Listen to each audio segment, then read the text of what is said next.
Hey everyone, welcome back to TBM Sports. Let's talk about it. Let's get the Week 9 college football flowing. I will have 4 best bets, run the entire board, talk about all the games kicking off at noon, and get you guys on your way and into your weekend, hopefully with a better basis to make the best bets possible, okay? So let's get it. Let's talk some football. If you are new to the channel, hit that like button, subscribe down below, and also feel free to leave a comment what you guys will be betting today as well. I do appreciate all the love and support as always, and let's get into it, okay? And if you guys don't follow me on X, I do have a link down below in the description. Make sure you guys give me a follow over there, Instagram, all that good stuff. And I will share with you guys the platform that I will break down the best numbers available. Okay, so this is a great tool. It's my favorite tool to use within the sports betting industry. This is Outlier. All right, there is a link for a 7-day free trial. Got all my friends using it. If you guys aren't using it, try it for 7 days, cancel anytime. I promise you, it is probably the best thing you can be using, especially within NBA, college football, NFL, hockey, even college basketball once that kicks off. You cannot go without using a tool such as Outlier. So there will be a link for a 7-day free trial down below. Okay, so let's get into it. I do want to start off by talking about the first game on the card that we will kind of have a mention of. This will be Cignetti, right? Cignetti hosting the UCLA Bruins. What exactly is going on in UCLA is just quite frankly, you got to tip your cap to what Neuheisel and company have going on, okay? And I know they're drawing a lot of attention for maybe the wrong reasons, but still, this is a team that was looking at maybe not even winning a game this year after the way that they started, and now 3-4 on the year. Pretty much not the reason James Franklin got fired, but they basically cut the fuse and made that match light a little bit quicker, okay? That one was pretty much the exit story for James and company. Okay, kind of think he's going to wind up in SEC country again in Florida. That's just kind of my hunch. Okay, but as we look at it, this is a big number for Curt Cignetti and company. Okay, I almost had a play on them last week, looking for Michigan State to kind of in some form or fashion, not play upset, but kind of play the letdown spot after such a big win that the Hoosiers did have against Oregon. 7-0 on the year, number 2 team in the country. We'll find out about that one, but this is kind of where the Hoosiers come in to this game. 26.5 points is a lot, and you can find plus 27. We'll say UCLA is a trendy dog. I will be staying away from that. If you do want to get involved on the UCLA side, if you think they have a shot in hell to cover, I do recommend looking into the Bruins team total more so than a side. Indiana just can't quite frankly count them out down the stretch. They can pour it on you late defensively and offensively. Okay, so that's a stay away game. Just wanted to talk about it. Okay, Kansas State in Kansas next game up. Avery Johnson has definitely turned some heads after he got his receiving core healthy once more. The Wildcats are taking on the Jayhawks in this matchup in state. Plus 3.5. Okay, so KSU, for my money, I think is the correct side, and I'm a big Jalen Daniels believer within the Jayhawks. They just can't quite frankly play any defense. Okay, they are in the bottom half of NCAA football in defensive statistics and the metrics that I do use for my power rankings. Offensively, sure, this is going to be an onslaught of fireworks in my personal opinion. Okay. And the 55, that's kind of interesting if you do want to get involved with the total. I think this game will definitely be played into the 50s, so that's something that I would entertain, but staying away from it from a side perspective. However, I do feel that KSU plus 3.5 is the correct side in a lean, okay? Going down the board a little bit, we'll get into the first best bet, and this is the one maybe that has a lot more implications than we probably would have thought before the season did commence, and Ole Miss and Lane Kiffin taking on the Sooners, okay? So Mateer is maybe not 100%, but he was healthy enough to play against Texas. Unfortunately, they did lose that game. And it's still the same Brent Venables story that we had back in Clemson and early on in his Sooners career. He's a defensive coach, okay? And just because you bring in a high-octane, dynamic quarterback within John Mateer does not mean that you're going to all of a sudden become the best offense in the country. Yes, they have weapons, but so does Ole Miss. The one thing I will tell you guys is this is one of my surefire fade the public, and unfortunately for the public, this is one of those games that I kind of quite frankly liked before I even found those numbers out, okay? Looking ahead, in my look-ahead numbers, I was looking at Ole Miss, and I was looking more so at Oklahoma post losing to Texas and finding out a way how to bet the Sooners, right? How to get a piece of this kind of, hey, we have to play play well next week. Okay. But for me, and what this comes down to is look at Oklahoma in terms of the under. Okay. Those numbers from a total perspective, they speak for themselves. I think they are one of the best under teams in the country. And when they do cover the spread, or the total, I should say, to the under, they do have one of the, if not the biggest, if not the second biggest margin of cover rate for covering that under. Okay, so that's where I'm at. There's a lot of, I guess you would say, public money on the over. I did not know that until pretty much, I bet this on the look ahead spot. And as I'm releasing the pick, I kind of found out that data point. I do think this is kind of where we're not fading the public because, I like this before I even knew that, but I am going to take the under. Okay. 52.5 minus 110 for Ole Miss and Boomer Sooner. We're going to go under the total. And Ole Miss, you talk about the offense that Lane Kiffin does deploy and how that all plays out. Just going back in these big games in the SEC, we've never really got the points that you think you're going to get. You think you're going to get fireworks and you get a really low scoring game. Okay. And I think this one does play out, especially with them on the road. Okay. In Norman. Go under Ole Miss and Oklahoma, 52.5. That's my first best bet of the day. Syracuse and Georgia Tech. Not going to have a play or any kind of indication on this game, but I do want to kind of give some credit to where it's due. And shout out to the Georgia Tech Yellow Jackets for breaking through undefeated in the top 10. Big fan of their quarterback and, for that matter, their head coach. But it's crazy to see Georgia Tech 17 points, even as a home favorite in any spot, right? They don't have Calvin Johnson anymore, but they do have a good football club looking to make the playoffs. And kind of talking about it a little bit off topic, I think Miami losing to Louisville kind of maybe allowed Georgia Tech maybe to get an at-large bid, even if they don't win the ACC championship. So for all the hatred and kind of FUD against the ACC, they might end up with two teams in the dance in that 12-team playoff format when everything is said and done. Okay, Virginia and North Carolina. This is a game where I would look into the Virginia team total going over. I think that Virginia has one of my favorite offenses, I should say, in the country, and 6-1, 3-0 in conference coming into this game. If this number does fall to a 10, I would consider the Cavaliers here on the road. We were on North Carolina, probably the only time this year I will take the Tar Heels with any kind of confidence, but that was just a sheer play on the numbers, not on the teams, not on anything schematically, but I don't think they're going to have enough on offense and able to play enough defense to take this Cavaliers team down, let alone cover a plus 10.5 number. So I do lean Virginia here in this spot. Okay, moving down the board a little bit, kind of like Northwestern against Nebraska with 7 and a hook. Not going to play it though; they are on the road, but I do kind of have a minor inclination to take the Wildcats here in this spot. That's a very small lean, okay? But I do want to continue this as we get looking into a couple marquee games. And the next one we're going to get into, okay, BYU and Iowa, as we do talk about the 3:30 kickoffs. This is a game where I think BYU's in trouble. They might be the most fake 7-0 team here in college football. The one thing that's keeping me away from betting this team is I don't like Iowa State, okay? Big fan of Matt Campbell and company. Like how they play football at home. BYU is going to have to make that move east a little bit. But for everything that does kind of play into this handicap, this is a fishy number, okay? You guys listen to sports talk radio. You guys watch the news. You follow football. And this is kind of one of those public plays on Iowa State. But you got a ranked team versus a non-ranked team. The number is not budging, okay? This number should have hit 3 in my personal opinion. There's a lot of people keeping that number down for BYU, and all things considered, it happens. People go, they open up their sports betting apps, they go to kiosks, they go do whatever their business is and make their bets. They look at a top 10 team almost going against a 5-2 club and they're underdogs. This will be one of the most publicly bet games on the side of BYU, but the number's not moving. Okay, so I do favor Iowa State quite a bit, minus 2.5. Almost made my card, but I'm going to stay away from this one. Otherwise, I would be taking the Cyclones. All right.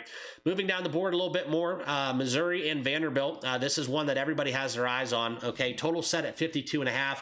Kind of lean towards the over more than any other bet. I think personally, Missouri is the correct side. The Diego Pavla, it's a great story. Hell, I hope he wins the Heisman. I really, truly do. Okay. But when it comes down to it, I think Missouri on the road in Nashville, that's the correct side. I think they're just a better all-around football team. And you kind of saw how things got a little bit ugly as, Vanderbilt was playing that that role where, you know, they were chasing the guy with the bullseye on the back. Now they have the bullseye on their back as they are a top 10 team in football. A couple big wins, right? LSU, also Alabama.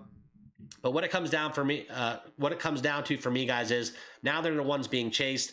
Missouri on the road, on a mission. This is a potential play-in game in some people's eyes to make the college football playoff if things go to plan and play out the way that they're supposed to, which will never happen. But nonetheless, I do like the Missouri Tigers here. If this is a game where you can find a 3, why not? Okay. I do also like the total going over here in this spot. Alabama and South Carolina. This will be a fun one for the Crimson Tide to have to go play on the road. Okay.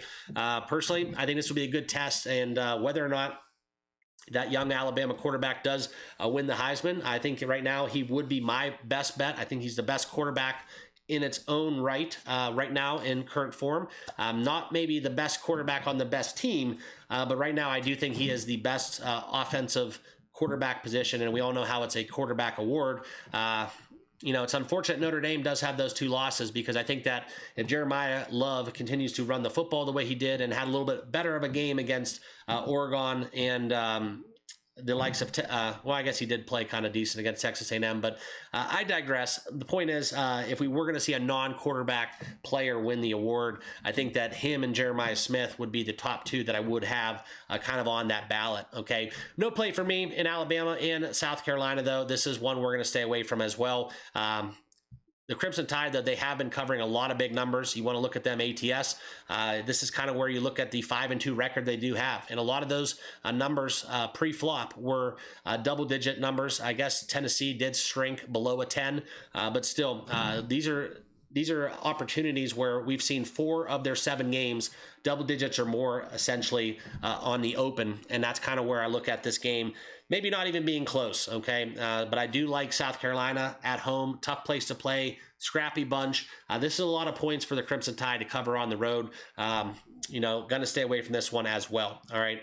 Going down the board a little bit more, one game that we are going to talk about, and this is going to be an interesting one between Illinois and Washington. I'm going to watch this one. I'm not going to have a bet in it, but the number's a little bit off from my power rankings, okay? So when I set my own numbers, if there's big variance, that's why I make a play, okay? And right now for Illinois and Washington, there's a big number. I'm just not going to pollute your guys' head with that, all that jargon, but this is kind of where in this matchup, this number's way off. I just think that we have a lot of variance within who both of these teams have played thus far, right? And we won't ever use common opponent to formulate spreads or totals, okay? That argument does not work. We're not going to use the Buckeyes and say, well, Illinois did this and Washington did this.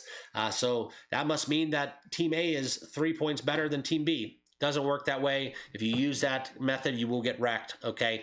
And that's why we're going to stay away from this game, all right? FAU and Navy, this is a game where I did take it at 14. Personally, Navy 6-0. I think they're another team that's pretty fake as well, okay? I do think Navy will be able to score, but I also think that Florida Atlantic throws the football exceedingly well, and I do like them quite a bit in this spot. Not saying they're going to win outright, almost a $5 dog here on the road, but just with that triple option, kind of how Navy plays football. I'm a Notre Dame fan. I'm very familiar with the service academies. I don't like this number whatsoever. I think it should be a 10 or less. I personally had this number at about a 7.5. I do like FAU quite a bit here in this spot, so I will take them plus 14 here in this matchup, okay? Next, Oklahoma State, Texas Tech. This will be my next official play. If you do want to talk about this game, I will tell you one thing. This is what I would call a beehive game, all right? Texas Tech, they're going to be playing with a vengeance here off of a loss. They are a pissed off young bunch, and I still have them, honestly, in my rankings when they're fully healthy on a neutral. They are a top 10 team, if not top 5 for me personally. I personally have them ranked in that 6 or 7 spot, depending on the week, but I do like Texas Tech probably more so than a lot of other people. I'm very much stock up. I like Texas Tech here. Oklahoma State might be the worst team in college football. One of them. We did say that about UCLA, though, so let's be careful a little bit, but the 37.5 spread is warranted warranted. I just think that if we get home with that, we're going to get home with the team total. So I think that's kind of where we find an edge. Give me Texas Tech over 44.5 at -130. It's a little bit more juice I'd like to lay, but still one that I'm very confident in, that Texas Tech scores into the 40s here in this matchup. Okay, and plus they're going to have to dot the I a little bit after that loss and really look at some style points coming out of their conference respectively, because there's not much left on it. Okay. Going down a little bit more, Texas and Mississippi State. This is going to be interesting. Okay, no play for me. This is going to be a watch game for me. Texas needs to win this game. There will not be a Texas Longhorns 3-loss team in the postseason. Say what you want. They may be a top 10 team, but they may be a top 5 team, even top 3 team at the end of the year.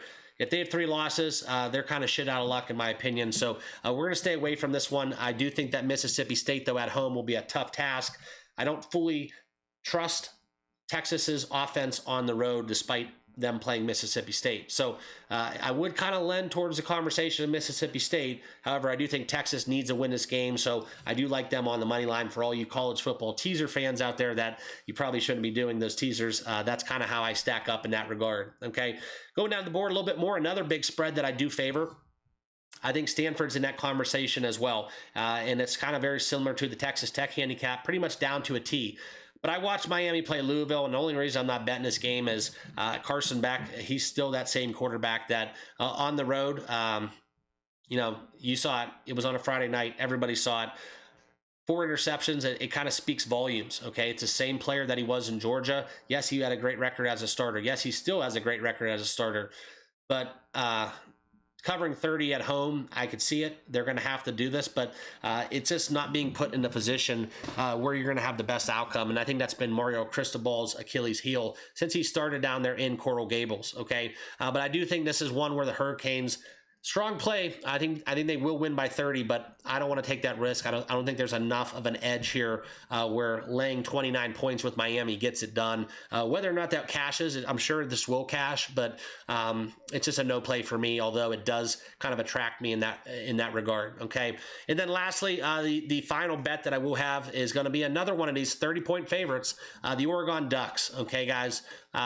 Simply put, it's a kind of going in that same 6-1, 7-1 handicap, right? They need to win this game.